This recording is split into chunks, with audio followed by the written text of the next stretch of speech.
മലയാളികൾ പരിഷ്കൃത സമൂഹം എന്നാണ് അറിയപ്പെടുന്നത്. പക്ഷേ സൈബർ ഇടത്തിലെത്തുമ്പോൾ മറ്റൊരു സ്വഭാവമാണ്. പ്രത്യേകിച്ച് ഒരു സ്ത്രീയാണ് സൈബർ ആക്രമണത്തിന് ഇരയാവുന്നെങ്കിൽ അവിടെ ആണിടങ്ങളുടെ ആഘോഷമായി മാറുകയാണ്. അതിന് പലപ്പോഴും സ്ത്രീകൾ കൂടി കൂട്ടുനിൽക്കാറുണ്ട്.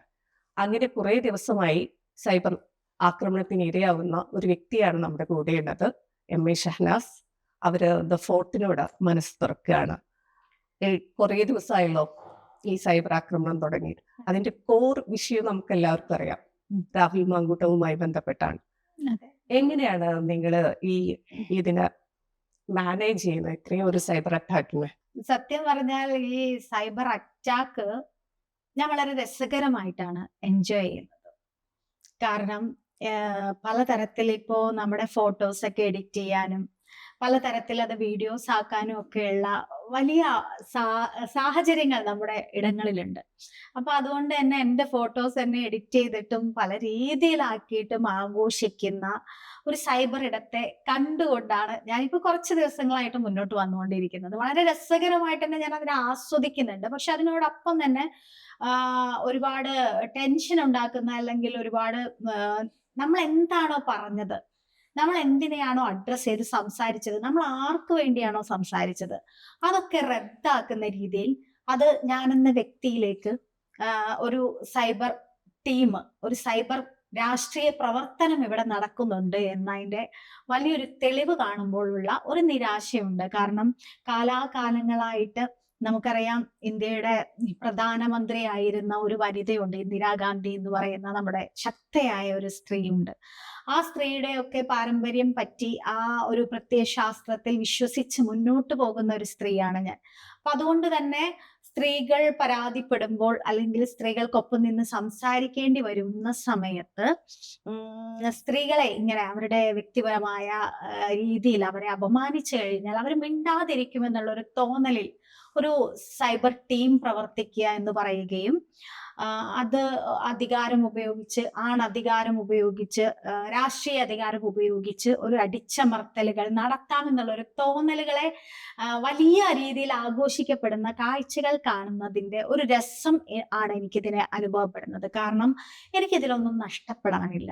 എന്നെ എന്തെങ്കിലും രീതിയിൽ സൈബർ ബുള്ളിങ് ചെയ്തിട്ട് മാനസികമായി പോലും ഞാൻ ഇതിലൊന്നും തകർന്ന ഒരു വ്യക്തിയല്ല. കാരണം ഇവിടെ ഉള്ള ഞാനൊരു ഇവിടെ അടുക്കളയിൽ ജീവിക്കുന്ന ഒരു സ്ത്രീയല്ല, ഞാൻ അരങ്ങത്തുള്ള ഒരു സ്ത്രീയാണ്. നമുക്കറിയാം, അടുക്കളയിൽ നിന്ന് അരങ്ങത്തേക്ക് എന്ന് പറഞ്ഞുകൊണ്ട് ഒരുപാട് സ്ത്രീകൾക്ക് മുന്നോട്ട് വരാൻ ഒരുപാട് വ്യക്തികൾ പ്രയത്നിച്ച, ഒരുപാട് സ്ത്രീകൾ പ്രയത്നിച്ച പ്രയത്നത്തിന്റെ ഫലമായിട്ടാണ് ഇവിടെ ഞാൻ ഇരിക്കുന്നതും ഇവിടെ സംസാരിക്കുന്ന നിങ്ങൾ എന്ന സ്ത്രീ ഇരിക്കുന്നതും എന്ന ഉത്തമ ബോധ്യമുള്ള ഒരാളാണ് ഞാൻ. എന്നിട്ട് പോലും ഒരു സ്ത്രീ ആയതുകൊണ്ട് നീ പ്രതികരിക്കാൻ പാടില്ല, നിനക്ക് ഇന്നതൊക്കെ ഇല്ലേ, നീ ഇങ്ങനെയൊക്കെ അല്ലേ എന്ന് ബുള്ളിങ് ചെയ്യുന്നു. നമ്മൾ എന്താണോ അഡ്രസ് ചെയ്യുന്നത് അതിനെ റദ്ദാക്കാൻ ശ്രമിക്കുന്ന ഒരു സൈബർ ടീമിനെ ഞാൻ ഒരിക്കലും അതിനെ പേടിക്കുന്നില്ല. ഒരിക്കലും ഞാൻ അതിനെ പേടിച്ചുകൊണ്ട് എന്റെ ശബ്ദങ്ങൾ നിർത്താൻ ആഗ്രഹിക്കാത്ത ഒരു വ്യക്തിയായതുകൊണ്ട് ഞാൻ ഇവരുടെ എല്ലാ ബുള്ളിയിങ്ങും ഏറ്റവും മനോഹരമായി ആസ്വദിക്കുന്നു. അത് ഏറ്റവും രസകരമായിട്ട് അതിനെ ഉൾക്കൊള്ളുന്നു എന്നുള്ളതാണ് എനിക്ക് ഏറ്റവും ഇതിൽ ആദ്യമേ പറയാനുള്ള ഒരു കാര്യം. പക്ഷെ ഇതിലൊരു പേടിപ്പെടുത്തുന്ന ഒരു കാര്യമുണ്ട്. നേരത്തെ സൈബർ വെട്ടുകിളികൾ അല്ലെങ്കിൽ കടന്നൽ കൂട്ടങ്ങൾ ഇങ്ങനെയൊക്കെ പറയുന്നിടത്ത് നമ്മൾ ഇടതുപക്ഷ ടീമിനേക്ക് സൈബർ കൂട്ടാക്രമണം എന്നൊക്കെ പറഞ്ഞിരുന്നത്. പക്ഷെ അത് വലതുപക്ഷത്തോ അല്ലെങ്കിൽ കോൺഗ്രസിന്റെ അല്ലെങ്കിൽ UDFന്റെ കൂടെയും വലിയൊരു ടീം ഉണ്ട് എന്നുള്ളതും ഒരു പ്രശ്നമാണല്ലോ. ഞാൻ മനസ്സിലാക്കിയിടത്തോളം സൈബർ ഇടത്ത് രാഷ്ട്രീയ പ്രവർത്തനം നടത്താമെന്ന് തെളിയിച്ച കുറച്ച് യുവ നേതാക്കന്മാരുണ്ടായിരുന്നു. അത് ഏത് രാഷ്ട്രീയ പാർട്ടി ആവട്ടെ, ആ രാഷ്ട്രീയ നേതാക്കന്മാർക്കുള്ള വലിയ അവർ ചെയ്യുന്ന ഏറ്റവും അനീതികൾ തുറന്നു കാണിച്ചുകൊണ്ട് ഒരുപാട് മനുഷ്യർ വന്ന കാലമാണ് ഈ കാലം എന്ന് പറയുന്നത്. ഒരു കള്ളവും ഒരു പീഡനവും ഒരു മനുഷ്യനും ഒളിച്ചു വെക്കാൻ പറ്റില്ല. അതിന് എതിരെ ഇരയായിട്ടുള്ള സ്ത്രീകൾ തുറന്നു പറയുന്ന ഒരു കാലമാണിത്. ആ കാലത്ത് ഞങ്ങൾ സൈബർ ഇടത്തിൽ രാഷ്ട്രീയ പ്രവർത്തനം നടത്തി വലിയ നേതാക്കന്മാരാവാമെന്ന് വിചാരിച്ചു നിൽക്കുന്ന രാഷ്ട്രീയ പ്രവർത്തകർക്ക് ഉത്തരം നൽകിയ ഒരു കാലം കൂടിയാണിത്. അതുകൊണ്ട് തന്നെ ഈ ഒരു വിഷയത്തിൽ എനിക്ക് എന്താ പറയാ, വലിയ അത്ഭുതമൊന്നും തോന്നിയിട്ടില്ല. കാരണം ചില നേതാക്കന്മാർ, എനിക്കറിയുന്ന നേതാക്കന്മാരൊക്കെ നടത്തിയ രാഷ്ട്രീയ പ്രവർത്തനം സൈബർ ഇടത്തിൽ തന്നെയായിരുന്നു. അപ്പൊ അവര് നടത്തുന്ന അനീതികളും സൈബർ ഇടത്തിൽ തന്നെ അവര് അത് ഒരു ഗംഗയിലൊക്കെ സ്നാനം ചെയ്ത് ശുദ്ധി വരുത്തുന്നു എന്നതുപോലെ സൈബർ ഇടത്തിൽ സ്നാനം ചെയ്ത് ശുദ്ധി വരുത്താം എന്നുള്ള ഒരു ചിന്ത അവർക്കുണ്ട്. അതിനെ പൊളിക്കുക എന്ന് പറയുന്നതാണ് ഞാനടക്കമുള്ള സ്ത്രീകൾ ചെയ്യേണ്ടതെന്ന് വിശ്വസിക്കുന്നു. ഇപ്പൊ നിങ്ങൾ പറഞ്ഞു ഏതെങ്കിലും ഇപ്പൊ നമ്മൾ ഏറ്റവും ഭയപ്പെട്ടിരുന്നത് കമ്മ്യൂണിസ്റ്റ് പാർട്ടിയുടെ ഒരു രാഷ്ട്രീയം, ആ രാഷ്ട്രീയത്തിനെതിരെ പറയുക, ആ രാഷ്ട്രീയത്തിലുള്ള ഒരാള് അതിൽ നിന്ന് മാറി നിന്നാൽ, അതിൽ നിന്ന് പാർട്ടി വിടുന്നു എന്ന് പറഞ്ഞാൽ അവരെ കൊല ചെയ്യപ്പെടുന്നു എന്നൊക്കെയുള്ള വളരെ ഒരു ഭയാനകമായ സാഹചര്യങ്ങൾ പണ്ട് മുതലേ നമ്മൾ കേട്ടിട്ടുള്ള ഒരു കാര്യമാണ്. പക്ഷെ ഇപ്പം ഏറ്റവും ഭയാനകമായ സാഹചര്യം ഉള്ളത് കോൺഗ്രസ് പാർട്ടിയിൽ തന്നെയാണെന്ന് എനിക്ക് പറയാൻ പറ്റും. കാരണം കോൺഗ്രസ് പാർട്ടിയിൽ എന്നതിനേക്കാൾ അപ്പുറം കോൺഗ്രസിന്റെ ഒഫീഷ്യൽ അല്ലാത്ത ഒരു സൈബർ ടീം ഉണ്ട്. ഇതൊക്കെ കോൺഗ്രസിന്റെ ഒഫീഷ്യൽ സൈബർ ടീം അല്ല ഈ പറയുന്നതും സ്ത്രീകളെ അപമാനിക്കുന്നതും ഒക്കെ. അങ്ങനെയാണെങ്കിൽ ഞാൻ പറയട്ടെ, നമ്മുടെ തൃക്കാക്കരയിലെ PT തോമസ് എന്ന് പറയുന്ന കോൺഗ്രസിന്റെ ഏറ്റവും വലിയ നേതാവുണ്ട്. അദ്ദേഹത്തിന്റെ ഭാര്യ ഈ കോൺഗ്രസിനകത്ത് തന്നെയുള്ള ഒരു പീഡകൻ, യുവ MLA നമ്മളിപ്പോ രാഹുൽ മാങ്കൂട്ടം എന്ന് പറയുന്ന വ്യക്തിയെ കുറിച്ച് അദ്ദേഹത്തിന് തുടരാൻ യോഗ്യതയില്ല എന്ന് പറയുമ്പോൾ ഈ കോൺഗ്രസിന്റെ പ്രവർത്തകർ തന്നെയാണ് കാലകാലങ്ങളായിട്ട് കോൺഗ്രസിനെ മുന്നോട്ട് നയിച്ച PT തോമസ് എന്ന് പറയുന്ന നേതാവിന്റെ ഭാര്യ ഒരു അപകടത്തിൽപ്പെട്ടപ്പോൾ അന്ന് നിങ്ങൾ മരിച്ചു പോവേണ്ടതായിരുന്നു തള്ളേ എന്ന് പറഞ്ഞുകൊണ്ട് പരാമർശിക്കുന്നത്. അപ്പൊ നിങ്ങൾ ഇതിലുള്ള ലോജിക്ക് മനസ്സിലാക്കണം. ഇതൊരു രാഷ്ട്രീയ പ്രവർത്തനമല്ല, ഇത് ഒരു PR വർക്കാണ്. ഇപ്പോ ഞാന് കോൺഗ്രസ് രാഷ്ട്രീയത്തിൽ ഇപ്പോഴും ഉള്ള ഒരു വ്യക്തിയാണ്. കോൺഗ്രസിന്റെ ഭാഗമായിട്ടുള്ള ഒരുപാട് നേതാക്കന്മാരുണ്ട്, എന്റെ സഹപ്രവർത്തകരായിട്ടുള്ള ആളുകളുണ്ട്. ഒരാളെങ്കിലും എന്നെ വിമർശിച്ച് പോസ്റ്റ് ഇടുകയോ എന്നോട് എന്താ പറയാ വിശദീകരണം ചോദിക്കുകയോ ഒന്നും ചെയ്തിട്ടില്ല. കാരണം അവർക്കൊക്കെ വ്യക്തമായ കാര്യമാണ്. കോൺഗ്രസ് എന്ന് പറയുന്ന പ്രസ്ഥാനത്തിനകത്ത് നിന്ന് രാഹുൽ മാങ്കൂട്ടം എന്ന് പറയുന്ന യൂത്ത് കോൺഗ്രസിന്റെ പ്രസിഡന്റായ, അതല്ലെങ്കിൽ കോൺഗ്രസിന്റെ MLA ആയിരുന്ന ഒരു വ്യക്തി നടത്തിയ കൊടും ക്രൂരതകൾ തിരിച്ചറിഞ്ഞുകൊണ്ട് പാർട്ടിയിൽ നിന്ന് പുറത്താക്കിയിട്ടുണ്ട്. ഈ നിമിഷവും അദ്ദേഹം പാർട്ടിയിലില്ല. പക്ഷെ നിങ്ങൾ ഇപ്പോഴും പറയുന്നത് ഞാനൊരു കോൺഗ്രസ്സുകാരിയാണെന്നാണ്. തീർച്ചയായിട്ടും. അപ്പോ പുറത്താക്കിയ രാഹുൽ മാങ്കൂട്ടത്തിന് ഇത്ര സപ്പോർട്ട് കിട്ടുന്നതിനേക്കാൾ അപ്പുറത്ത് നിങ്ങൾക്കല്ലേ കിട്ടേണ്ടിയിരുന്നത്? എന്നെ സംബന്ധിച്ച് കോൺഗ്രസ് എന്ന് പറയുന്ന രാഷ്ട്രീയ സൈബർ ടീം എന്നെ അങ്ങേയറ്റം ബുള്ളിങ് ചെയ്തുകൊണ്ടിരിക്കുകയാണ്. ഇപ്പൊ ഞാനത് അവരുടെ ഒരു വികാരം ഞാൻ ഉൾക്കൊണ്ടിട്ടുണ്ട്. തുടക്കം മുതലേ ഞാൻ ഉൾക്കൊണ്ടിട്ടുണ്ടായിരുന്നു. കാരണം ഞാൻ ഇപ്പോഴല്ല, അദ്ദേഹത്തിന്റെ പ്രശ്നങ്ങൾ വന്നപ്പോൾ മുതൽ അതിനെ അഡ്രസ് ചെയ്ത് സംസാരിക്കുന്ന ഒരാളാണ്. അതെന്റെ വ്യക്തിപരമായ ബോധ്യം കൂടിയാണ്. അപ്പോ ഈ സൈബർ ടീം പറയുന്ന സമയത്ത് കേരളത്തിലെ കോൺഗ്രസ് എന്ന് പറയുന്ന പാർട്ടിക്കകത്ത് ചാനലുകളിൽ വന്നിരുന്ന് കോൺഗ്രസ് എന്ന് പറയുന്ന രാഷ്ട്രീയത്തിന് വേണ്ടി സംസാരിക്കുന്ന ഭരണപക്ഷമായ മുഖ്യമന്ത്രി പിണറായി വിജയൻ അടക്കമുള്ള ആളുകളെ പിണറായി എന്ന് പേരെടുത്ത് പിണറായി വിജയ എടോ എന്ന് വിളിച്ചു പറഞ്ഞുകൊണ്ട് പ്രതിരോധിക്കാൻ പറ്റുന്ന ഒരു സാഹസികതയുള്ള ഒരു യുവ നേതാവായിരുന്നു രാഹുൽ മാങ്കൂട്ടം എന്ന് പറയുന്ന വ്യക്തി. അപ്പൊ അതിനെ കൈയടിച്ച് സ്വീകരിക്കുന്ന ഒരു സൈബർ ടീം ഉണ്ടായി, അല്ലെങ്കിൽ അവരുടെ രാഷ്ട്രീയ പ്രവർത്തനം സൈബർ ഇടങ്ങളിൽ, ഏറ്റവും കൂടുതൽ സൈബർ ഇടങ്ങളിലായിരുന്നു എന്ന് നമുക്ക് മനസ്സിലാക്കേണ്ടതുണ്ട്. അപ്പൊ അവിടെ നിന്നുകൊണ്ട് എപ്പോഴും ഒഫീഷ്യലി ഉള്ള ഏതെങ്കിലും ഒരു നേതാവ്, എന്നെ സപ്പോർട്ട് ചെയ്യുന്ന, എന്നെ വിളിച്ച് സംസാരിക്കുന്ന ഒരുപാട് നേതാക്കന്മാരുണ്ട്. ഷഹനാസ്, ഇത് ഞങ്ങളുടെ ടീമല്ല, കോൺഗ്രസിന്റെ ഒഫീഷ്യലി ടീമല്ല നിങ്ങളെ ബുള്ളിങ് ചെയ്യുന്നത്, ഇത് ഒരു പുറത്തുള്ള ഒരു ടീമാണ് എന്ന് പറയുന്ന ഒരുപാട് മനുഷ്യരുണ്ട്, ഒരുപാട് നേതാക്കന്മാരുണ്ട്. എന്നെ ഏതെങ്കിലും ഒരു നേതാവ്, ഇപ്പൊ ഞാൻ സംസ്കാര സാഹിതിയുടെ ഒരു ഭാഗമായിട്ടുള്ള ഒരാളാണ്, ഏതെങ്കിലും ഒരു നേതാവ് വിളിച്ചിട്ട് അങ്ങനെ പറയാൻ അവർക്ക് പറ്റില്ല. കാരണം രാഹുൽ മാങ്കൂട്ടം ഇന്ന് പാർട്ടിയിലില്ല, പാർട്ടി പുറത്താക്കിയ ഒരു മനുഷ്യനാണ്. അത് വേറെ ഒരു കാരണം കൊണ്ടല്ല, നിങ്ങൾ മനസ്സിലാക്കണം. ഒരുപാട് സ്ത്രീകളെ 3 കേസ് ഇന്ന് നിലനിൽക്കുന്നുണ്ട്. 3 കേസ് കോടതിയിൽ നിലനിൽക്കുന്ന ആ കേസിൽ പ്രതിയായിട്ടുള്ള ഒരാളെ പാർട്ടിയുടെ പ്രാഥമിക അംഗത്വത്തിൽ നിന്ന് പോലും പുറത്താക്കിയിട്ടുണ്ട്. അങ്ങനെ പുറത്താക്കിയിട്ടുള്ള ഒരാൾക്ക് വേണ്ടിയിട്ട് അതിന്റെ ഏതെങ്കിലും നേതാക്കന്മാർ സംസാരിക്കുമെന്ന് എനിക്ക് തോന്നിയിട്ടില്ല. പക്ഷെ നിങ്ങൾ പറഞ്ഞതുപോലെ ഞാൻ ഇപ്പോഴും കോൺഗ്രസ്സുകാരിയാണ് എന്ന് പറയുന്നുണ്ട്. ഞാനിപ്പോ കോൺഗ്രസിന്റെ ഭാരവാഹിയായിട്ടുള്ള ഒരാളാണ്. ഷഹനാസ് ഞങ്ങൾ കോൺഗ്രസിന്റെ ഭാഗമാണ്, ഷഹനാസിനെ അപമാനിക്കരുത് എന്ന് ഒരു നേതാവും പറഞ്ഞിട്ടില്ല.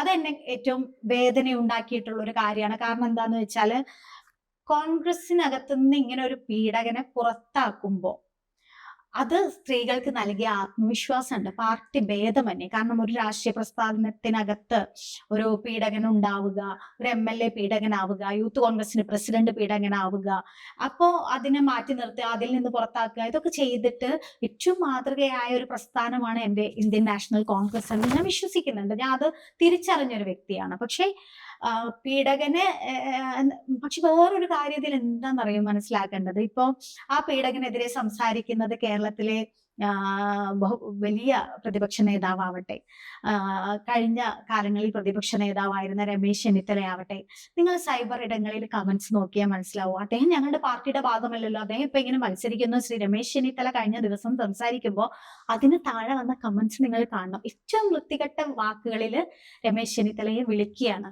അത് വിളിക്കുന്നത് ആരാണ്? കമ്മ്യൂണിസ്റ്റുകാരല്ല, BJP-ക്കാരല്ല, കോൺഗ്രസ്സുകാരാണ്. അപ്പൊ രാഷ്ട്രീയമല്ല ഇത്. ഇതൊരു PR വർക്കാണ്. ഒരു വ്യക്തി, ഒരു പീഡകനായ ഒരു വ്യക്തി, ഒരു യൂത്ത് കോൺഗ്രസിന്റെ പ്രസിഡന്റ് ആയിരുന്ന വ്യക്തി, ഒരു MLA ആയിരുന്ന ഒരു വ്യക്തി, സ്ത്രീ പീഡന കേസിൽ കുറച്ച് ദിവസം ജയിലിൽ കിടന്ന് ജാമ്യത്തിൽ ഇറങ്ങിയ ഒരു വ്യക്തി, ജാമ്യത്തിൽ ഇറങ്ങിയതിന് ശേഷം എനിക്കിനി ഒന്നും നഷ്ടപ്പെടാനില്ല.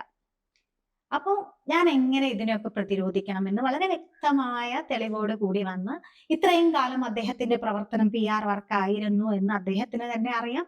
ആ PR വർക്കിന്റെ ഭാഗമായിട്ടുള്ള ഒരു പ്രവർത്തനം ഇപ്പോൾ അദ്ദേഹത്തിനെതിരെ പ്രതികരിക്കുന്ന ആളുകൾക്കെതിരെ നടത്തുന്നു. അതിന്റെ ഒരു ഇരയാണ് ഞാൻ. പക്ഷെ അതിൽ എനിക്ക് വിഷമമൊന്നുമില്ല. ഞാൻ അതിനെ ഏത് രീതിയിലും നേരിടാൻ തയ്യാറാണ്. ഇപ്പോ രാഹുൽ മാങ്കൂട്ടത്തിനെതിരെ സംസാരിക്കുന്ന ആദ്യഘട്ടം മുതൽ തന്നെ കൃത്യമായ തെളിവുകളും അല്ലെങ്കിൽ കൃത്യമായ ബോധ്യത്തോടു കൂടി തന്നെയാണല്ലോ സംസാരിച്ചിട്ടുള്ളത്. തീർച്ചയായിട്ടും. ഞാൻ മാത്രമല്ല, ഇപ്പോഴും ഞാൻ വിശ്വസിക്കുന്നുണ്ട്. കഴിഞ്ഞ ദിവസം എനിക്ക് ഏറ്റവും ഇതില് അത്ഭുതം തോന്നിയ ഒരു കാര്യം, ഒരുപാട് സ്ത്രീകൾ അദ്ദേഹത്തെ സപ്പോർട്ട് ചെയ്യുന്നു എന്നുള്ളതാണ്. എല്ലാ കാലത്തും അങ്ങനെ ഒരു സ്ത്രീയുടെ പ്രശ്നം മറ്റൊരു പുരുഷന് മനസ്സിലാക്കുന്നതിനേക്കാൾ കൂടുതൽ സ്ത്രീകൾക്ക് മനസ്സിലാക്കാൻ പറ്റും എന്ന് വിശ്വസിച്ചിരുന്ന ഒരു വ്യക്തിയായിരുന്നു ഞാൻ. അപ്പൊ അദ്ദേഹത്തെ സ്ത്രീകൾ തന്നെയാണ് ഏറ്റവും, എന്നെ കുറിച്ച് മോശമായി പോസ്റ്റ് ഇട്ടിട്ടുള്ളതിൽ ഏറ്റവും കൂടുതൽ സ്ത്രീകളാണുള്ളത്. അത് അത്ഭുതപ്പെടുത്തിയ കാര്യമാണ്. വേദനയുള്ള കാര്യമൊന്നുമല്ല. കാരണം ഇതൊക്കെ സ്വാഭാവികമെന്ന് വിശ്വസിക്കുന്ന ഒരാളാണ് ഞാൻ.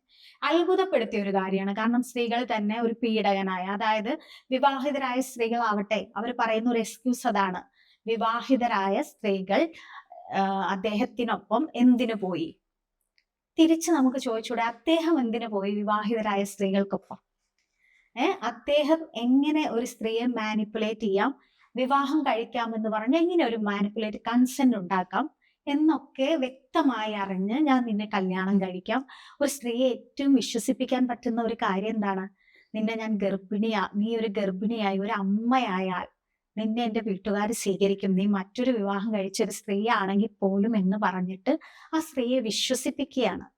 എന്നിട്ട് ആ സ്ത്രീയുമായിട്ട് റിലേഷൻ ഉണ്ടാക്കുന്നു, അവരുമായി സംസാരിക്കുന്നു, അവരുടെ കറക്റ്റ് അവരെ എങ്ങനെ ഏത് ദിവസങ്ങളിൽ ഗർഭിണിയാവുമെന്ന് പോലും അദ്ദേഹം തിരിച്ചറിയുന്നു. ഒരു അബദ്ധത്തിൽ പറ്റിയ കാര്യമൊന്നും അല്ല ഇത്.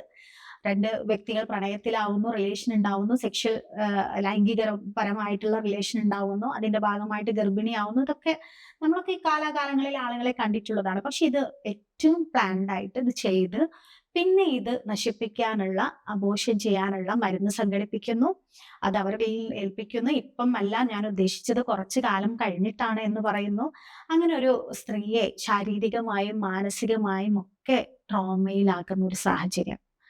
അതിനെ പല രീതിയിൽ വ്യാഖ്യാനിക്കപ്പെടുമെങ്കിലും ഒരു സ്ത്രീ എന്ന രീതിയിൽ മറ്റൊരു സ്ത്രീക്ക് ഇത് ഉൾക്കൊള്ളാൻ പറ്റില്ലേ എന്നുള്ളതാണ് എൻ്റെ ഇപ്പോഴുള്ള ചോദ്യം. കാരണം പുരുഷന്മാരെന്തോ പറയട്ടെ, എപ്പോഴും ഒരു പഴഞ്ചൊല്ലടക്കം നിങ്ങൾ കണ്ടിട്ടുണ്ട്, കണ്ടാൽ ചവിട്ടാനും അത് വെള്ളം കണ്ടാൽ കഴുകാനും പുരുഷന്മാർക്ക് അതിനുള്ള റൈറ്റ് ഉണ്ട് എന്നൊരു പഴഞ്ചൊല്ലടക്കമുള്ള പല പറച്ചിലുകൾക്കിടയിൽ നിന്നാണ് നമ്മളെ പോലെയുള്ള സ്ത്രീകൾ ഇതുവരെ ജീവിച്ച് തീർത്തിരിക്കുന്നത്. അത് പുരുഷന്മാർ പറയുമ്പോൾ നമുക്കതിനെ വലിയ പ്രാധാന്യമൊന്നും കൊടുക്കാതെ വിടാം. പക്ഷെ സ്ത്രീകൾ അതിനെ എങ്ങനെയാണ് ഉൾക്കൊള്ളുന്നത് എന്ന് ഈ സോഷ്യൽ മീഡിയ പോലെയുള്ള ഇടങ്ങളിൽ നമുക്ക് ഇപ്പോഴുള്ള ഒരു കുറെ സമയങ്ങളായിട്ട് മനസ്സിലാവാണ്.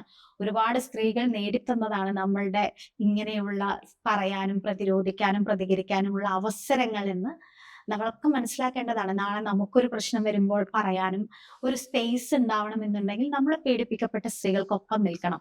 അതാണ് എന്നെ മുന്നോട്ട് നയിക്കുന്നത്. ഇപ്പോ ഈ 3 പേരാണ് കേസ് കൊടുത്തിട്ടുള്ളത്. അല്ലാത്തയും ഈ ഇത്രയും അല്ലെങ്കിൽ ഏറ്റക്കുറച്ചിലുകളുള്ള കേസുകളും ഉണ്ടാവും എന്നാണ്. തീർച്ചയായിട്ടും ഞാൻ വ്യക്തിപരമായിട്ട് എനിക്ക് പേഴ്സണലി ഇതിന്റെ കേസുകളെ കുറിച്ച് കൃത്യമായ ധാരണയില്ല. എന്നിരുന്നാൽ കൂടിയും എനിക്ക് ഞാൻ അറിഞ്ഞതിൽ വെച്ച് ഒരുപാട് സ്ത്രീകൾ ഇരകളായിട്ടുണ്ട് എന്നാണ് അറിഞ്ഞിട്ടുള്ളത്. ഇപ്പൊ നിങ്ങൾ പറയുന്നത് പോലെ ഞാനൊരു ഇരയല്ല. ഞാൻ രാഹുൽ മാങ്കൂട്ടത്തിന്റെ ഇരയല്ല. ഞാൻ രാഹുൽ മാങ്കൂട്ടത്തിന്റെ ഇരയാണ് എന്ന് പറയാൻ പോലും എനിക്ക് ഞാൻ അങ്ങനെയല്ല. അല്ല ഞാൻ സൈബർ പറയട്ടെ. ഇടം. അല്ല ഞാനൊരു ഇരയല്ല. ഞാൻ അദ്ദേഹത്തിനെതിരെ പരാതി പറയുകയോ അങ്ങനെയുള്ള ഒന്നും ഞാൻ ചെയ്തിട്ടില്ല. കാരണം എനിക്ക് ആ വ്യക്തിയെ എങ്ങനെ ഡീൽ ചെയ്യണമെന്ന് എനിക്ക് വ്യക്തമായ ധാരണയുണ്ടായിരുന്നു. പക്ഷെ അദ്ദേഹം യൂത്ത് കോൺഗ്രസിന്റെ പ്രസിഡന്റ് ആയിട്ടുള്ള ഒരാളാണ്. അദ്ദേഹം കോൺഗ്രസിന്റെ ഒരു MLA ആയിട്ടുള്ള ഒരാളാണ്. ഉം. അദ്ദേഹത്തിനെ പോലെയുള്ള ഒരു വ്യക്തി അവിവാഹിതനാണ്. യൂത്ത് കോൺഗ്രസ്, KSU തുടങ്ങിയ ഇടങ്ങളിൽ നമ്മുടെയൊക്കെ ഒരുപാട് പെൺകുട്ടികൾ പ്രവർത്തിക്കുന്നുണ്ട്.